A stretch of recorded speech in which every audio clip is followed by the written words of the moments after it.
الحمد لله نحمده ونستعينه ونستغفره ونؤمن به ونتوكل عليه ونعوذ بالله من شرور أنفسنا ومن سيئات أعمالنا من يهده الله فلا مضل له ومن يضلل فلا هادي له وأشهد أن لا إله إلا الله وحده لا شريك له وأشهد أن سيدنا ونبينا ومولانا محمدا عبده ورسوله أما بعد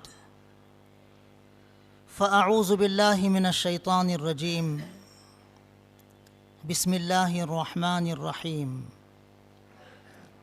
قل يا أهل الكتاب تعالوا إلى كلمة سواء بيننا وبينكم ألا نعبد إلا الله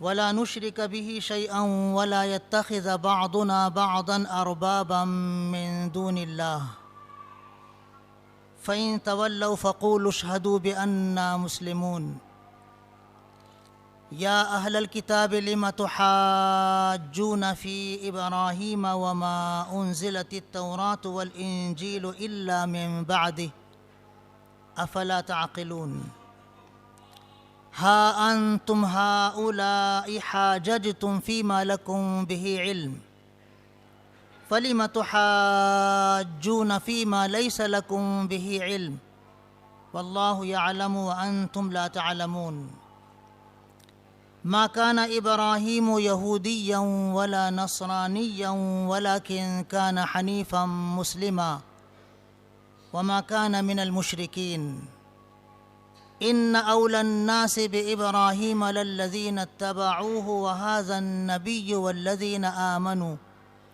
والله ولي المؤمنين ودت طائفة من أهل الكتاب لو يضلونكم وما يضلون إلا أنفسهم وما يشعرون يا أهل الكتاب لم تكفرون بآيات الله وأنتم تشهدون يا أهل الكتاب لم تلبسون الحق بالباطل وتكتمون الحق وأنتم تعلمون۔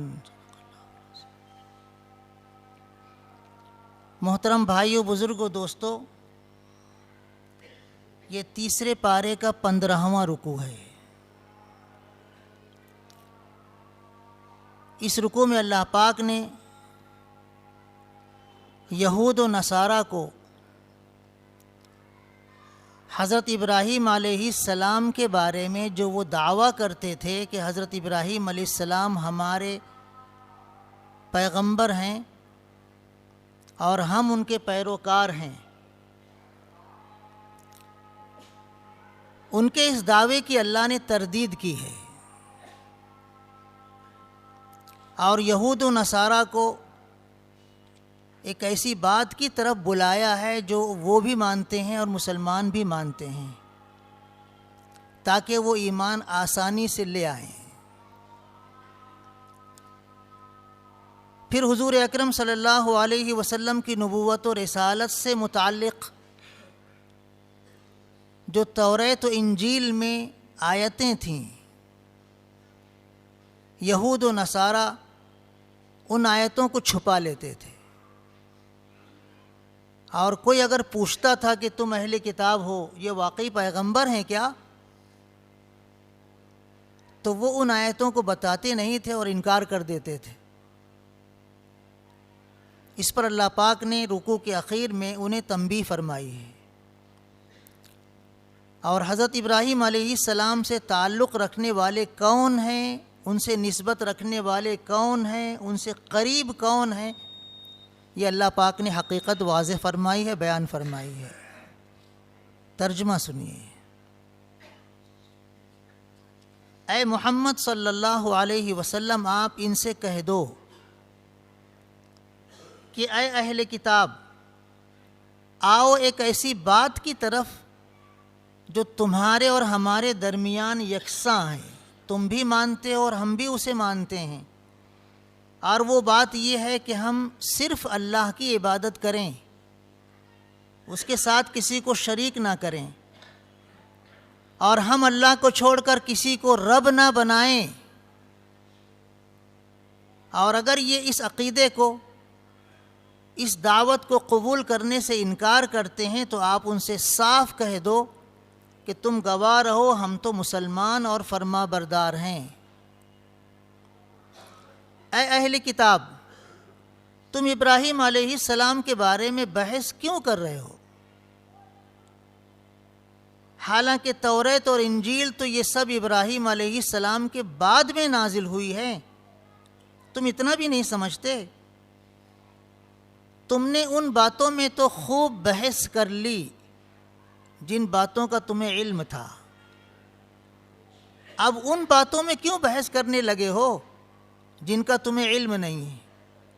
اور اللہ خوب جانتا ہے تم نہیں جانتے۔ سنو، ابراہیم علیہ السلام نہ یہودی تھے، نہ نصرانی اور عیسائی تھے، بلکہ وہ اللہ کی طرف یکسو ہونے والے مسلمان تھے، فرما بردار تھے، اور وہ مشرکین میں سے بھی نہیں تھے۔ بے شک ابراہیم علیہ السلام سے نسبت اور تعلق جوڑنے کا حق سب سے زیادہ ان لوگوں کو ہے جنہوں نے ان کے زمانے میں ان کی پیروی کی تھی، اور پھر اب یہ ہمارے پیغمبر صلی اللہ علیہ وسلم ہیں اور ان پر ایمان لانے والے مسلمان ہیں۔ یہی اس بات کے زیادہ مستحق ہیں کہ اپنے آپ کو ابراہیمی کہیں، اور اللہ ایمان والوں کا حامی و مددگار ہے۔ مسلمانوں، اہل کتاب میں سے ایک گروہ تمہیں گمراہ کرنا چاہتا ہے، حالانکہ اس طرح وہ خود اپنے آپ کو گمراہ کر رہے ہیں اور انہیں اس کا شعور نہیں ہے۔ اے اہل کتاب، تم اللہ کی آیتوں کا انکار کیوں کرتے ہو جبکہ تم خود گواہی دیتے ہو؟ اے اہل کتاب، تم حق کو باطل کے ساتھ خلط ملط کر کے مشکوک کیوں بناتے ہو اور جان بوجھ کر حق بات کیوں چھپاتے ہو؟ یہ اس رکوع کا ترجمہ ہوا۔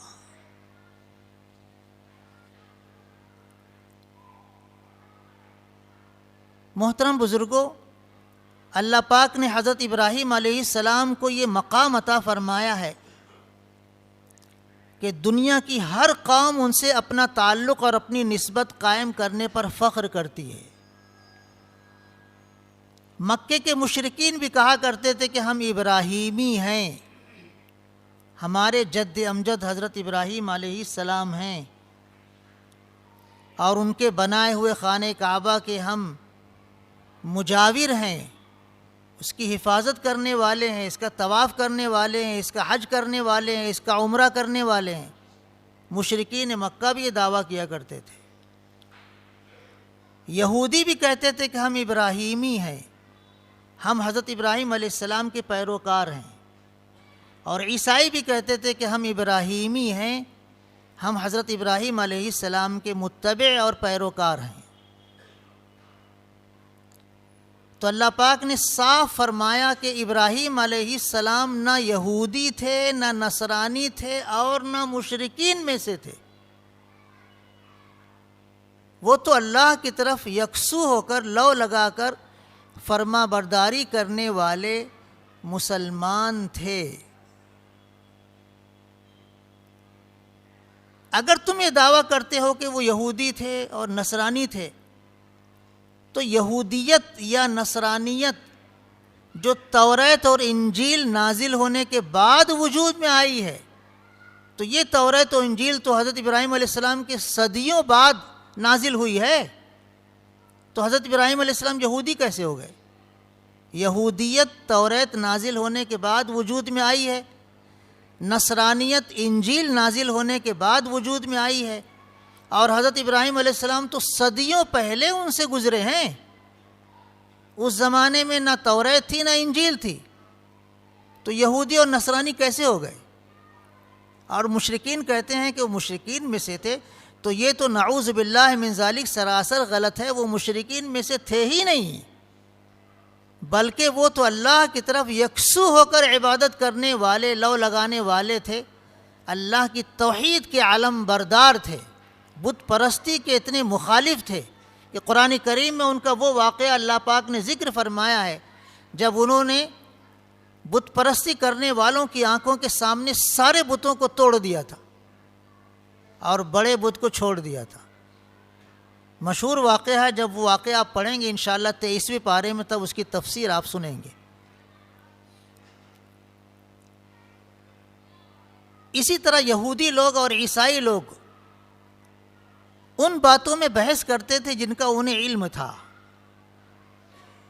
حضرت موسیٰ علیہ السلام کو اللہ نے توریت دی، یہ وہ جانتے تھے، ٹھیک ہے، اچھی بات ہے۔ حضرت عیسیٰ علیہ السلام کو اللہ نے انجیل دی، یہ وہ بات اچھی طرح جانتے تھے۔ حضرت موسیٰ علیہ السلام کو اللہ نے معجزات عطا فرمائے، یہ وہ جانتے تھے۔ حضرت عیسیٰ علیہ السلام کو اللہ نے معجزات عطا فرمائے، یہ وہ جانتے تھے۔ تو ان باتوں میں بھی وہ بحث کرتے تھے۔ چلو ٹھیک ہے، ان کا تمہیں علم ہے، تم بحث کر رہے ہو، لیکن جن باتوں کا تمہیں علم نہیں ہے اس میں تم کیوں بحث کرنے لگے؟ تمہیں تو اس کا علم ہی نہیں ہے۔ جیسے عیسیٰ علیہ السلام کو عیسائی خدا کا بیٹا کہتے تھے، نعوذ باللہ من ذالک، وہ تو اللہ کے بندے تھے، خدائی میں شریک کہاں سے ہو گئے؟ کہاں سے تم کو اس کا علم مل گیا؟ خود حضرت عیسیٰ علیہ السلام پیدا ہوئے تھے تو سب سے پہلا جملہ جو ان کی زبان میں ماں کی گود میں نکلا تھا وہ تھا انی عبد اللہ، بے شک میں اللہ کا بندہ ہوں۔ کیسے تم ان کو خدا کا بیٹا کہتے ہو؟ ایسے ہی یہودی لوگ حضرت عزیر علیہ السلام کو اللہ کا بیٹا کہتے تھے۔ خود توریت میں اللہ کی وحدانیت کا پیغام جگہ جگہ جگہ جگہ ہے، اللہ ایک ہے، اللہ ایک ہے، اس کا کوئی شریک نہیں، اللہ ایک ہے، اس کا کوئی شریک نہیں۔ پھر یہ حضرت عزیر علیہ السلام کو تم نے خدا کا بیٹا کیسے بنا لیا؟ کیا تمہارے پاس ثبوت ہے؟ تمہاری توریت تو بتاتی ہے کہ اللہ کے سوا کوئی خدائی میں شریک نہیں، تنے تنہا اللہ خدا ہے، اس کے علاوہ کوئی خدائی میں شریک نہیں ہے۔ تو پھر یہ کہاں سے خدا کے بیٹے بن گئے؟ ان باتوں کو بیان کرنے کے بعد اللہ پاک نے اس حقیقت کو واضح فرمایا ہے کہ جو اپنے آپ کو ابراہیم علیہ السلام کی طرف منسوب کرنے کا حق رکھتے ہیں وہ نہ یہودی ہیں، نہ نصرانی ہیں، نہ مشرکین ہیں۔ حضرت ابراہیم علیہ السلام سے اپنا تعلق جوڑنے والے وہ لوگ تھے جو ان کے زمانے میں ان پر ایمان لائے تھے، اور اب یہ ہمارے پیغمبر حضرت محمد مصطفیٰ صلی اللہ علیہ وسلم ہیں اور ان کے پیروکار صحابہ کرام رضی اللہ عنہم ہیں، اور قیامت تک آنے والے سارے مسلمان ہیں۔ ان کو حق ہے کہ یہ کہیں کہ ہاں ہم ابراہیمی ہیں۔ پھر مسلمانوں کو اللہ نے تنبیہ فرمائی ہے جو آج ہمارے لیے بھی موجودہ ماحول میں تنبیہ ہے۔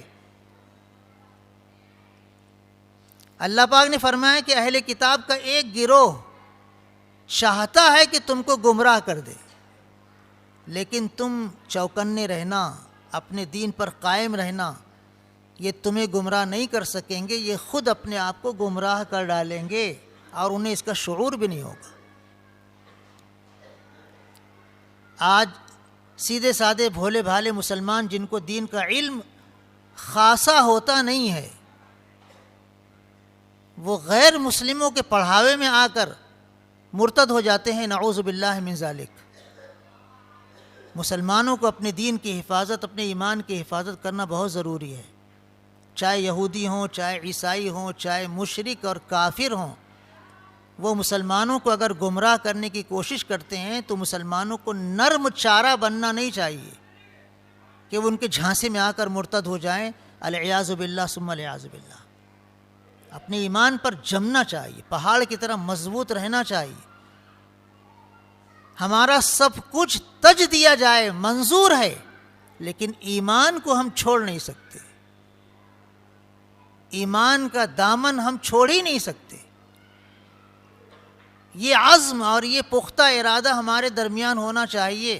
یہ حقیقت ہے کہ ہر زمانے میں مسلمانوں کو گمراہ کرنے کی کوششیں کی جاتی رہی ہیں، غلط عقائد فتنے پھیلانے والے گمراہ فرقے ہر دور میں ابھرتے رہے ہیں، وجود میں آتے رہے ہیں۔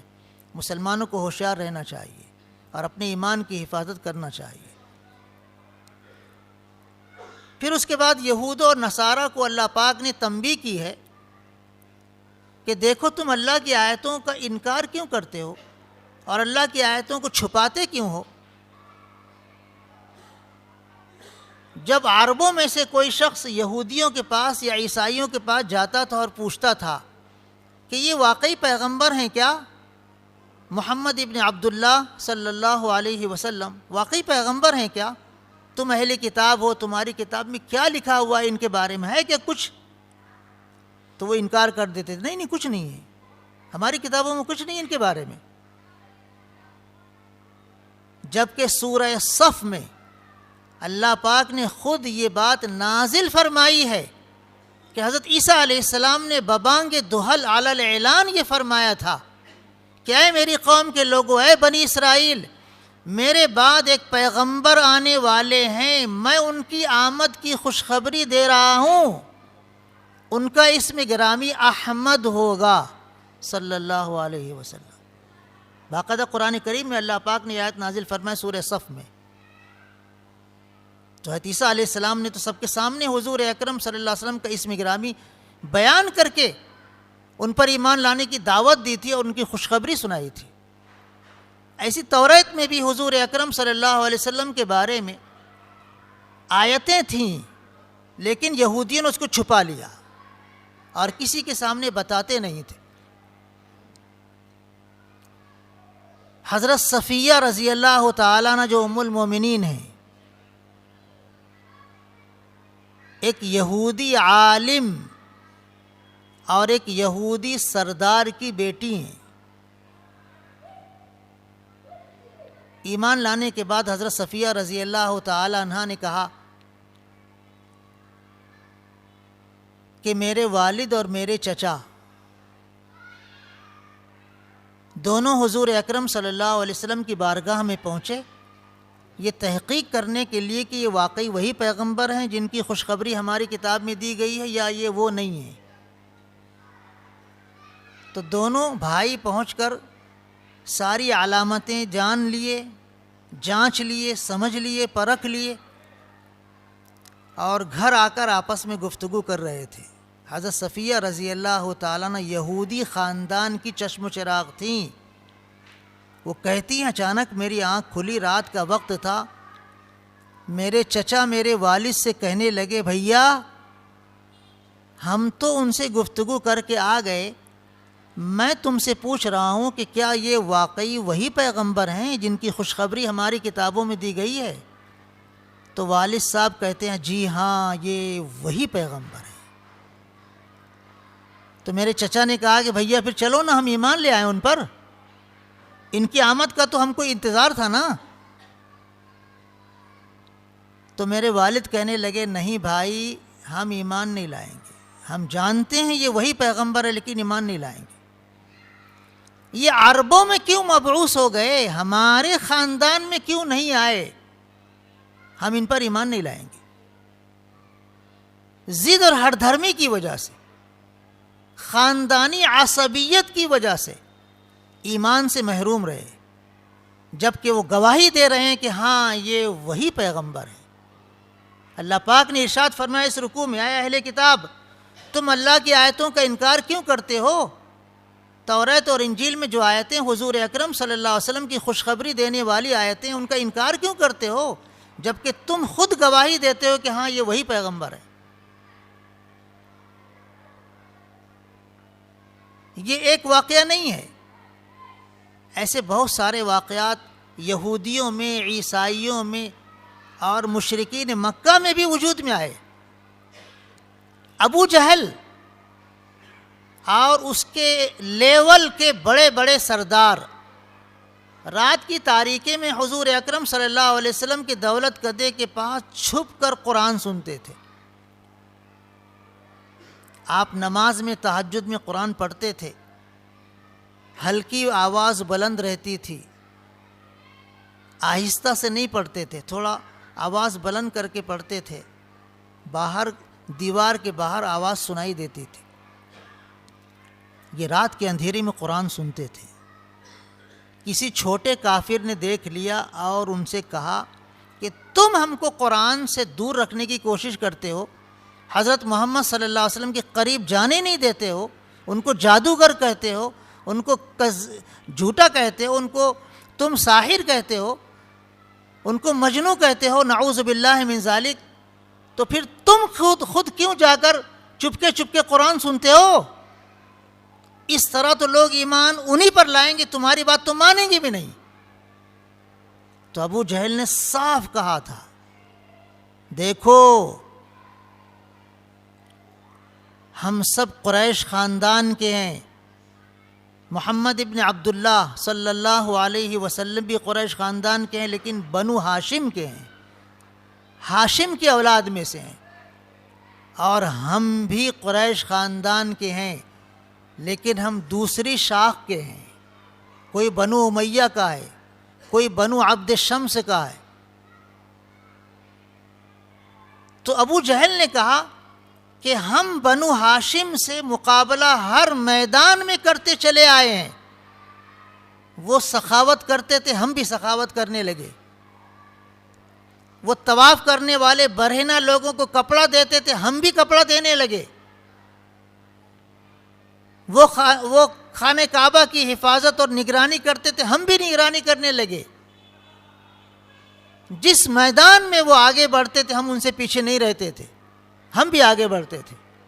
لیکن اب وہ کہتے ہیں کہ ہم میں ایک پیغمبر مبعوث ہو گئے ہیں, تو ہم کہاں سے پیغمبر لائیں؟ اس لیے ہم تو نہیں مانیں گے. ابو جہل نے صاف کہا تھا, ہم نہیں مانیں گے. تو کسی نے کہا کہ کیا تم ان کو جھوٹا کہتے ہو؟ کہا نہیں, ہم جھوٹا نہیں کہتے ہیں, جھوٹ تو کبھی ہم نے ان سے سنا ہی نہیں ہے, لیکن ان پر ایمان نہیں لائیں گے. ان پر نازل ہونے والے کلام کی جو کشش ہے اس سے ہم مجبور ہو کر, اس کی فصاحت و بلاغت سے مجبور ہو کر, اس کی حلاوت و شیرینی سے مجبور اور متاثر ہو کر ہم وہ کلام ضرور سنیں گے, لیکن ایمان نہیں لائیں گے. یہ مشرکین مکہ بھی کہا کرتے تھے جو کٹر دشمنان اسلام تھے. اور اس مبارک رکوع کی پہلی جو آیت ہے اس کے پس منظر میں جو واقعہ کتابوں میں آتا ہے, وہ واقعہ بھی ایک عیسائی بہت بڑے عالم اور ایک عیسائی بہت زبردست بادشاہ کا واقعہ ہے, جس کا نام تھا ہرقل. صلح حدیبیہ سن 6 ہجری میں ہوئی, اور اس شرط پر ہوئی کہ 10 سال تک مسلمانوں اور مکے کے لوگوں میں جنگ نہیں ہوگی, جنگ بند. مکے کے لوگ مدینہ منورہ جا سکتے ہیں, مدینہ منورہ سے مکہ لوگ آنا چاہیں آ سکتے ہیں, عمرہ کرنا چاہیں عمرہ کر سکتے ہیں. آمد و رفت کے لیے دروازے اور راستے کھول دیے گئے ہیں. اب جب مکے کے کافروں سے مسلمانوں کو امن حاصل ہو گیا تو حضور اکرم صلی اللہ علیہ وسلم نے اس موقع کو غنیمت جان کر بہت شاندار اقدام فرمایا. اس زمانے کے جو بڑے بڑے بادشاہ تھے, فارس کا بادشاہ, روم کا بادشاہ, حبشہ کا بادشاہ, یمن کا بادشاہ, اس زمانے میں جو بادشاہ تھے اپنے اپنے زمانے کے بڑے بڑے بادشاہ, ان بادشاہوں کے نام حضور اکرم صلی اللہ علیہ وسلم نے دعوت دینے کے خطوط بھیجے. تو روم کا جو بادشاہ تھا ہرقل, اس کے پاس جو آپ نے نامہ مبارک بھیجا تو اس نامہ مبارک کا مضمون تھا, عربی زبان میں آپ نے لکھوایا, بسم اللہ الرحمن الرحیم, من محمد عبد اللہ و رسولہ الی ہرقل عظیم الروم, سلام علی من اتبع الہدی, اما بعد فانی ادعوک بدعایت الاسلام, اسلم تسلم یؤتک اللہ اجرک مرتین, فإن تولیت فإن علیک اسم الیریسیین, وَيَا أَهْلَ الْكِتَابِ تَعَالَوْا إِلَىٰ كَلِمَةٍ سَوَاءٍ بَيْنَنَا وَبَيْنَكُمْ أَلَّا نَعْبُدَ إِلَّا اللَّهَ ولا نشرک بہ شیئا ولا یتخذ بعضنا بعضا اربابا من دون اللہ. یہ آیت مبارکہ جو اس رکوع کی پہلی آیت ہے، اس آیت مبارکہ کو بھی حضور اکرم صلی اللہ علیہ وسلم نے اپنے نامہ مبارک میں لکھوایا. یہ جو خط میں نے آپ کے سامنے پڑھا اس کا ترجمہ ہے. شروع کرتا ہوں میں اس اللہ کے نام سے جو بے حد مہربان نہایت رحم کرنے والا ہے. یہ خط محمد ابن عبداللہ محمد صلی اللہ علیہ وسلم کی طرف سے، جو اللہ کے بندے اور اللہ کے رسول ہیں، ہرقل جو روم کا بادشاہ ہے اس کی جانب بھیجا جا رہا ہے. سلامتی ہو اس شخص پر جو ہدایت کی پیروی کرے، سلام علی من اتبع الہدی. سلامتی ہو اس شخص پر جو ہدایت قبول کر لے.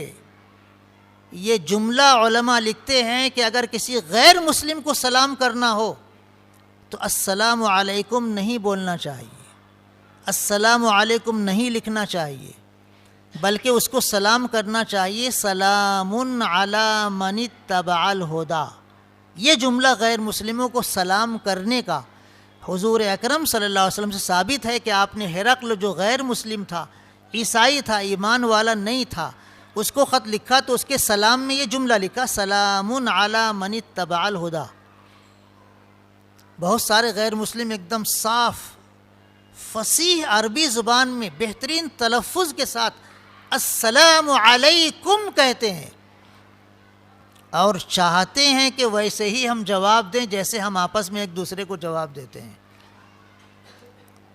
تو ان کو جواب دینے میں وعلیکم السلام آپ نہیں کہہ سکتے، بلکہ یہی جملہ آپ کو بولنا پڑے گا. اور وہ چونکیں گے کہ ویسا تو تم جواب نہیں دے رہے ہو جیسے آپس میں مسلمانوں کو دیتے ہو. تو اس کی آسان شکل یہ ہے کہ آپ سلام بول دو زور سے، سلام، اور علی من اتبع الہدی دل میں بول دو تو ان کا جواب ہو جائے گا اور وہ مطمئن ہو جائیں گے کہ ہاں ہمارے سلام کا جواب سلام کے لفظ سے دیا گیا ہے، لیکن وعلیکم السلام نہیں بول سکتے.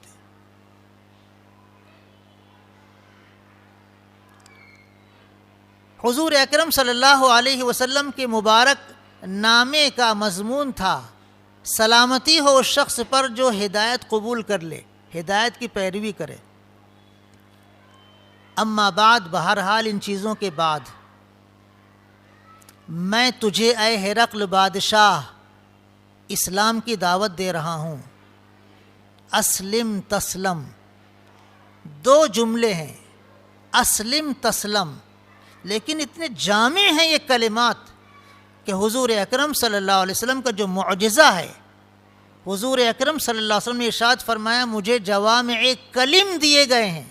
چھوٹے چھوٹے جملوں میں اتنی بڑی بڑی بات میں بول دیتا ہوں اللہ کے کرم سے کہ بڑی بڑی کتابیں بھی ان باتوں کو اپنے دامن میں سمو نہیں سکے گی. یہ جوامع کلم میں سے ہے جملہ اسلم تسلم، اور بڑا شاندار مقفع مسجع جملہ ہے کہ بولنے اور سننے میں بھی اچھا لگتا ہے. اسلم تسلم، اسلام قبول کر لے تو محفوظ ہو جائے گا، تیری بادشاہت محفوظ رہے گی، تیری حکومت محفوظ رہے گی، تیری عزت و آبرو محفوظ رہے گی، تیری جان محفوظ رہے گی، اور آخرت میں تو جہنم سے محفوظ رہے گا. تفصیل میں جائیں گے تو مہینوں لگ جائیں گے ان حقیقتوں کو بیان کرتے ہوئے کہ تو محفوظ رہے گا. تو کیسے محفوظ رہے گا؟ ایمان لانے والے اللہ کی طرف سے ایمان کی بدولت جو حفاظتیں پا لیتے ہیں وہ غیر مسلم کبھی نہیں پا سکتے، نہ دنیا میں نہ آخرت میں.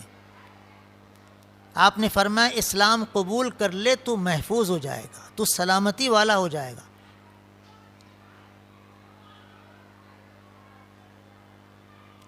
پھر حضور اکرم صلی اللہ علیہ وسلم نے ایک بہت پیاری بات اس سے ارشاد فرمائی یؤتک اللہ اجرک مرتین، اللہ تجھے تیرا اجر و ثواب ڈبل ڈبل دے گا، دوہرا دوہرا دے گا.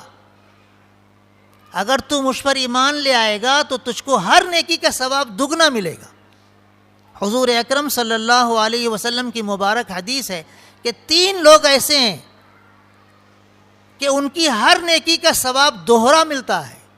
ہم ایک نماز پڑھیں گے تو ایک ہی نماز کا ثواب ملے گا، چاہے 10 گنا بڑھا کر، چاہے 70 گنا بڑھا کر، چاہے 100 گنا بڑھا کر، چاہے اس سے بھی زیادہ بڑھا کر ثواب دیا جائے، ایک ہی نماز کا ثواب مانا جائے گا۔ لیکن یہ 3 لوگوں میں سے اگر کوئی ایک وقت کی نماز پڑھے گا تو اس کو 2 نماز پڑھنے کا ثواب ملے گا، یعنی ہم کو جتنا ملے گا اس سے دگنا۔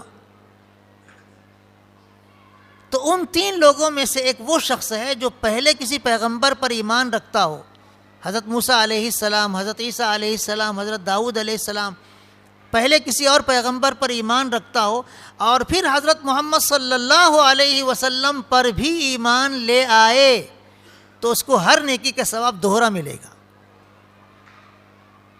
اللہ کے رسول صلی اللہ علیہ وسلم نے ارشاد فرمایا، یؤتک اللہ اجرک مرتین، اللہ تجھے تیرا اجر و ثواب دوہرا ڈبل دے گا۔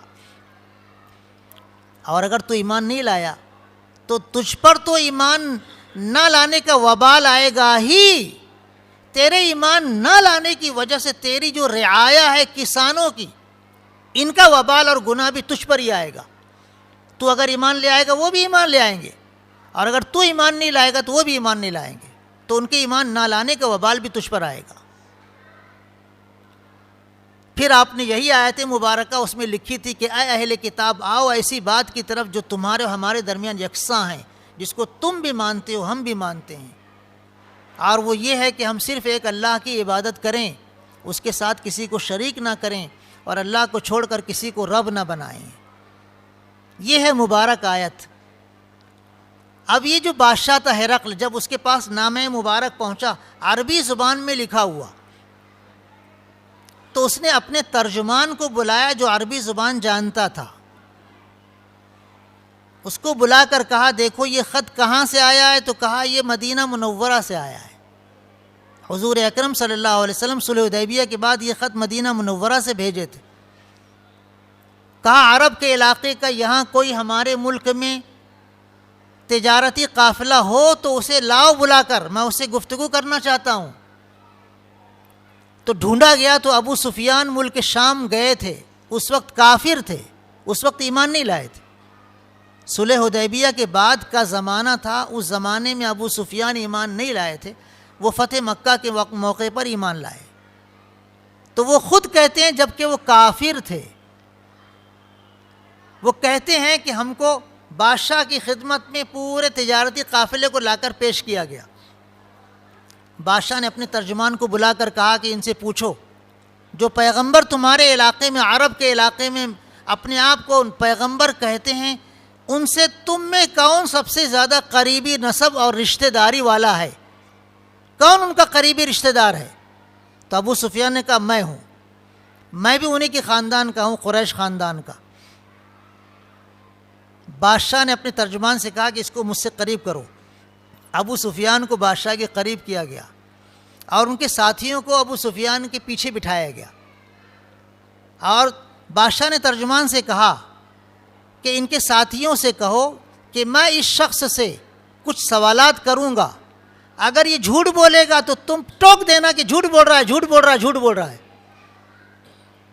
ابو سفیان کہتے ہیں کہ جب بادشاہ نے میرے ساتھیوں سے یہ کہا ترجمان کے ذریعے کہ اگر میں جھوٹ بولوں گا تو ٹوک دینا، یہ جھوٹا ہے، وہ کافر ہو کر کہتا ہے کہ مجھے شرم آئی جھوٹ بولنے سے، تو میں نے اس کے ہر سوال کا جواب صحیح دیا، جھوٹ نہیں بولا۔ کافر ہو کر جھوٹ بولنے سے وہ شرما رہا ہے، اور ہم لوگ جھوٹ بولنے سے شرماتے نہیں ہیں۔ آج تو جھوٹ بولنا ایک فن ہو گیا ہے، ایک بہت عمدہ حفاظت کا ذریعہ ہو گیا ہے، چال بازی مکاری کا ایک آلہ ہو گیا ہے۔ بادشاہ نے سوالات کیے، پہلا سوال یہ تھا کہ بتاؤ جو پیغمبر تمہارے درمیان مبعوث ہوئے ہیں ان کا خاندان کیسا ہے؟ تو ابو سفیان نے کہا بہت اونچا خاندان ہے۔ بادشاہ نے کہا میں جانتا ہوں اللہ پاک نے انبیاء کرام علیہم الصلاۃ والسلام کو اونچے خاندان میں پیدا فرمایا ہے، کوئی پیغمبر گرے پڑے خاندان میں مبعوث نہیں ہوا ہے۔ دوسرا سوال یہ تھا کہ تمہارے علاقے میں کسی نے کوئی نبوت کا دعویٰ کیا ہے کیا ان سے پہلے؟ ابو سفیان نے کہا نہیں، کسی نے بھی نبوت کا دعویٰ نہیں کیا۔ تو بادشاہ نے کہا کہ میں جانتا ہوں اگر تمہارے علاقے میں کوئی اور نبوت کا دعویٰ کیا ہوتا تو میں یہ بول سکتا تھا کہ یہ شخص اسی کی پیروی کر رہا ہے اور اپنے آپ کو سب سے اونچا بتانے کے لیے نبوت کا جھوٹا دعویٰ کر دیا ہے، لیکن تمہارے ہاں تو کسی نے نبوت کا دعویٰ کیا ہی نہیں ہے، اس کا مطلب یہ ہے کہ وہ سچے نبی ہیں۔ پھر بادشاہ نے پوچھا اچھا یہ بتاؤ کہ پیغمبر کے باپ دادا میں کوئی بادشاہ گزرا ہے؟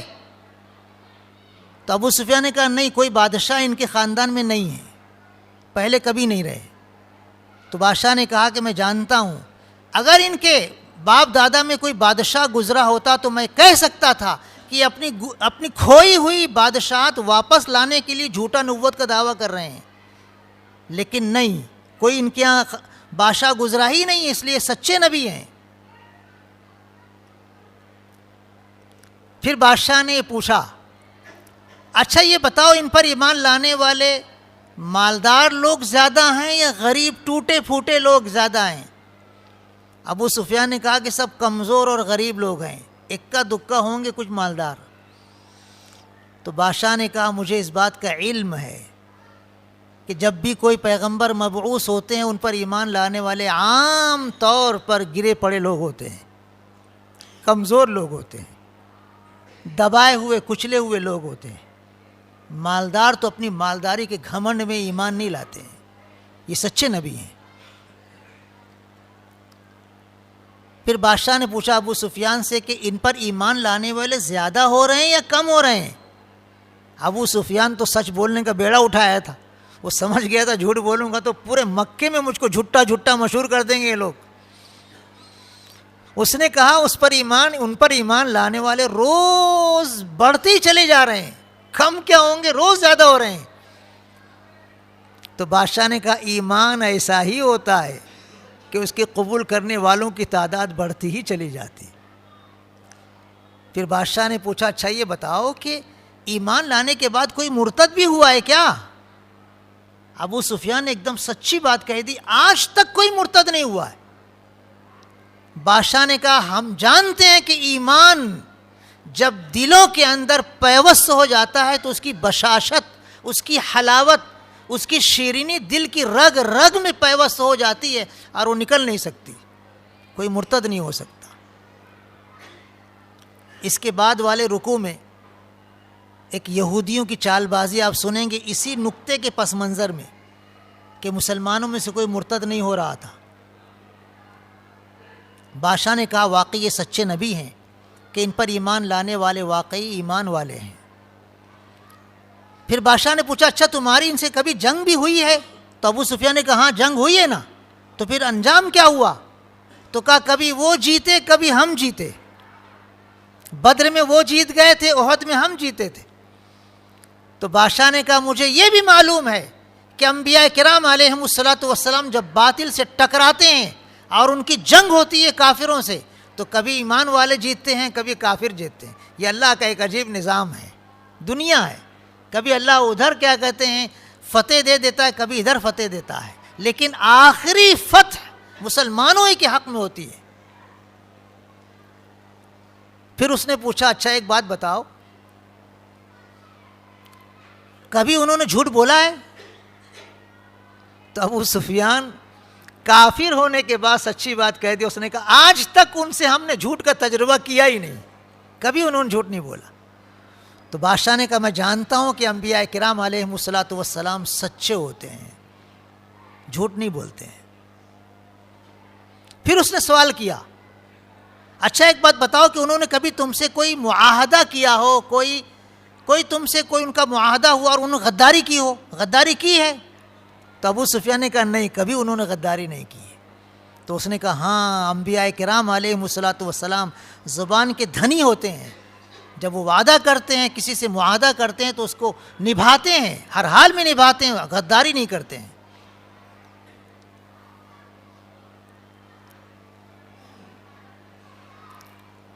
اس کے بعد ابو سفیان نے کہا اگر مجھے یہ معلوم ہو جائے کہ میں ان کی بارگاہ میں پہنچ جاؤں گا، حاضر ہو جاؤں گا، تو میں ان کی بارگاہ میں پہنچ کر ان کے قدم دھوؤں گا۔ بادشاہ کہہ رہا ہے، حضور اکرم صلی اللہ علیہ وسلم کی محبت کا علل اعلان سب کے سامنے اظہار کر رہا ہے کہ اگر مجھے معلوم ہو جائے کہ میں ان کی خدمت میں پہنچ سکوں گا تو ہر قیمت پر میں پہنچ کر ان کے پیروں کو دھوؤں گا تبرکن۔ اس کے بعد درباریوں کو بلا کر ابو سفیان نے دروازے سارے بند کر دیے دربار کے، اور درباریوں سے کہا دیکھو اللہ کی بہت بڑی نعمت تمہارے پاس آئی ہے، ایک پیغمبر مبعوث ہوئے ہیں، اگر ان پر ایمان لاؤ گے تمہاری حکومت برقرار رہے گی، اگر ایمان نہیں لاؤ گے تو تمہاری حکومت تباہ و برباد ہو جائے گی۔ تو سارے دربار اٹھ کے بھاگنے لگے، لیکن دیکھے دروازے تو بند ہیں، وہیں دروازے کے پاس کھڑے ہو گئے۔ بادشاہ نے پھر ان کو بلایا، آ جاؤ اپنی اپنی نشست سے بیٹھ جاؤ۔ اللہ جسے ایمان کی دولت دے اسی کو ایمان ملتا ہے۔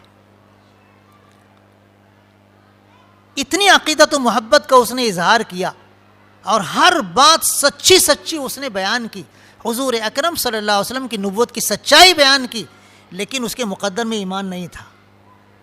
اس نے سارے درباریوں کو بلا کر کہا ارے میں تو تمہارا امتحان لے رہا تھا کہ تم اپنے باپ دادا کے دین پر مضبوط ہو یا پھسے ہو، لیکن مجھے معلوم ہوا کہ تم اپنے مذہب پر قائم ہو، مجھے خوشی ہوئی۔